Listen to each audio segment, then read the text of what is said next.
जब निरंतर भगवत चिंतन चालू होता है तो ये लीलाएं शुरू हो जाती है। कहीं कहीं प्रभु विराजमान, कहीं कोई लीला, कहीं कोई भाव, कहीं वो हर समय इसी में भूल जाता है। तभी तो देश शुद्धि का विस्मरण हो जाता है, पता नहीं कुछ रात दिवस का। पर इस स्थिति को प्राप्त करने के लिए जैसे सत्संग की महिमा ऐसे कुसंग की भी महिमा है। अगर सत्संग भी करोगे और कुसंग भी करोगे तो हो सकता है कुसंग जोरदार हो जाए, क्योंकि बहुत जन्मों से कुसंग ही होता रहा है। श्री नारायण भट्टाचार्य जी के वचन, अभक्त संगो देहोत्थो वाचिको मानसस्तथा त्रिविधोपि परित्याज्यो भक्ति कामनया बुधई कायिका काय संबंधात वचसा भाषणात्मक अन्नादिनाम मानसस्तु पारंपर्योर्ध दोषदः। यदि तुम भक्ति के इच्छुक हो, प्रेम के इच्छुक हो, भगवत दर्शन करना चाहते हो तो अभक्तों का संग कभी भूल कर मत करना। ना तो देहोत्थो वाचिको मानसस तथा, ना शारीरिक होने पावे, ना वाणी से होने पावे, ना मानसिक होने पावे। एकांत में बैठकर दुष्ट का चिंतन भी करना, उसका संग करना होता है। दुष्ट आचरण का, दुष्ट स्वभाव का, दुष्ट व्यक्ति का, दुष्ट घटना का चिंतन नहीं करना चाहिए। ना उसके विषय की चर्चा करनी चाहिए, बहुत दुष्ट है वो, ऐसा वैसा, आप उसका संग कर रहे हैं। और ना शरीर से संग करना चाहिए। त्रिविधोपि परित्याज्यो भक्ति कामनया बुधई, बुद्धिमान को चाहिए 3 प्रकार का जो संग, शारीरिक, मानसिक और वाचिक, तीनों प्रकार का संग त्याग दे। ऐसे मानसिक सत्संग भी होता है। आज सत्संग में सुना, आज वो संते बोल रहे थे, आज ऐसा, तो आपका सत्संग हो रहा मानसिक।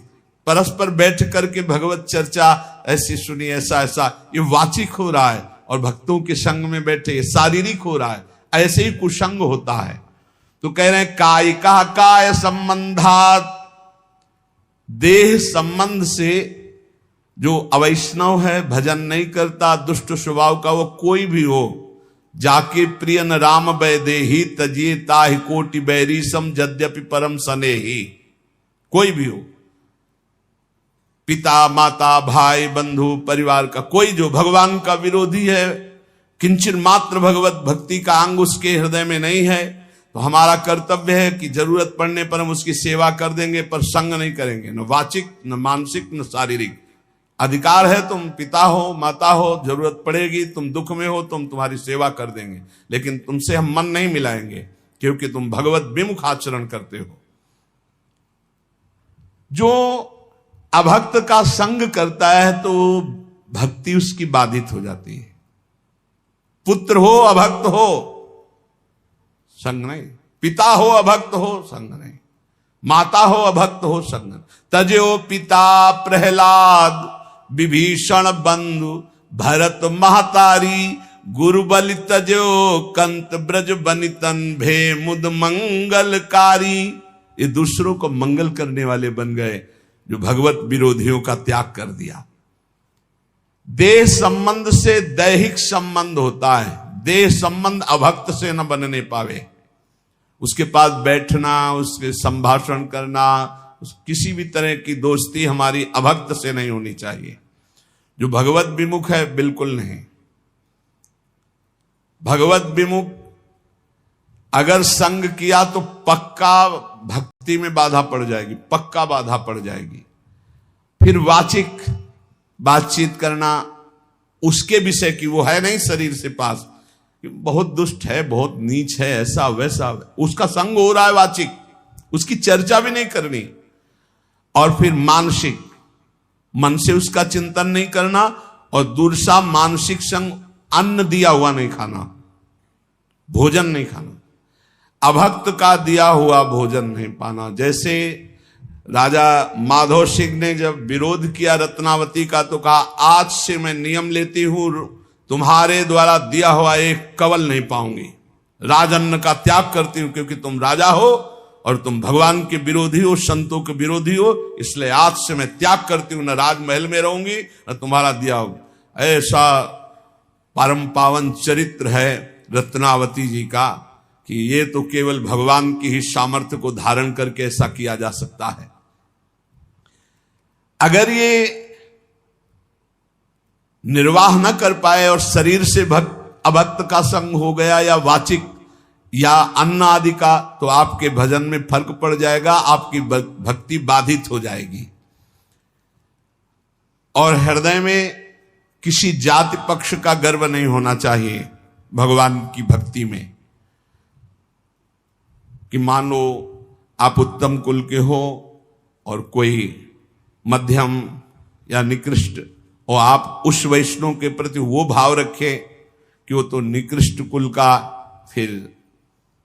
फिर तो आपका पतन हो जाएगा पक्का। इसलिए अभक्त का संग पतन करता है और जाति अभिमान ये पतन कर देता है। भक्तों के कुल एक ही होते हैं। जैसे अपने यहां श्री हरिवंश सुगोत कुल देव जाति हरिवंश, श्री हरिवंश स्वरूप हित रिद्धि सिद्धि हरिवंश। किसी से कभी नहीं पूछा होगा आज तक, किसी से नहीं कि आप किस जाति के हो, कभी नहीं।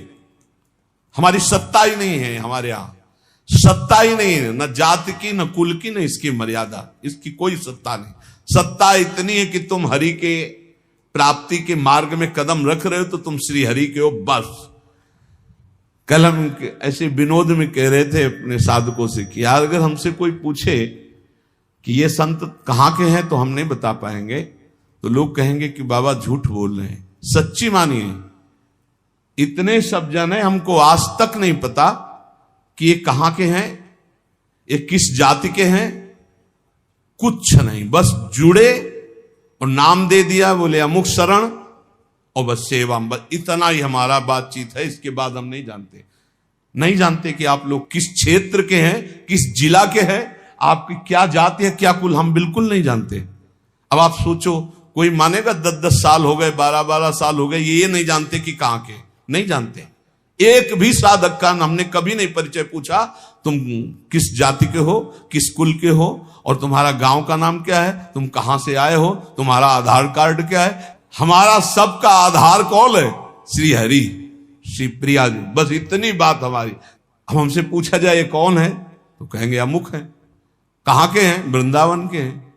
किस जाति के हैं, हरिवंश गोत्र के हैं। बस इतना ही हमें पता है। और शाम मिलकर के एक जगह बैठकर पाते हैं, एक जगह रसोई बनती, श्री जी का भोग लगता है। इतना भी फर्क नहीं है कि आप अमुक कुल का अमुक कुल। ना हम विप्रो न च नरपतिर्नापि वैश्यो न शूद्रो, ना हम वर्णी न च गृहपतिर्नो वनस्थो यतिर्वा, किंतु प्रोद्यन निखिल परमानंद पूर्णामृताब्धेर गोपी भर्तु पद कमलयोर दास दासानुदासा। न मैं ब्राह्मणों न क्षत्रियो न वैश्यो न शूद्रो न ब्रह्मचारी न गृहस्थो न वानप्रस्थो न सन्यासी हूं। भैया हो कौन? बोले परमानंदमय अमृत के उमड़ते हुए महासागर रूप गोपीकांत श्री कृष्ण चंद्रजू के चरण कमलों के दासों का दास हूं, ये हूं। अब ये एक ही है अच्युत कुल, हरिवंश कुल। अब इसमें कोई भेद नहीं। और ये बैठा लेना चाहिए, तभी प्रॉपर्टी मिलेगी, ये भी ध्यान रखो। गोद नामे में आए हो तो पूरी प्रॉपर्टी मिलेगी। तुमसे पूछा जाए तुम कौन जाति के हो, क्या उत्तर दोगे? सीधा उत्तर तुम्हारा क्या होगा? हरिवंश जाति। हरिवंश कोई जाति होती है? तो हम तो हरिवंश जाति, श्री हरिवंश सुगोत कुल देव जाति हरिवंश। हमारी जाति हरिवंश, हमारे कुल हरिवंश, हमारे देवता हरिवंश, हमारी देवी हरिवंश, हमारे इष्ट हरिवंश, हमारा सब कुछ हरिवंश। हरिवंश हा हरि रा राधा बा वृंदावन सा सहचरी। वृंदावन में सहचरियों के मध्य में विराजमान श्यामा श्याम ही हमारी जाति है, वही कुल है, वही देवता है, वही सब कुछ है। जैसे वैष्णव जनों से पूछो आपका कुल क्या है तो कहे अच्युत कुल। आपका गोत्र क्या है? अच्युत गोत्र। यही ठसक होनी चाहिए, यही, इसमें चूक नहीं होनी चाहिए। अब पूर्व की बात नहीं होनी चाहिए। आप किस जाति से हो? हम जिस जाति के श्यामा श्याम है उस जाति के हैं, पक्का बैठा होना चाहिए। कौन से कुल के हो?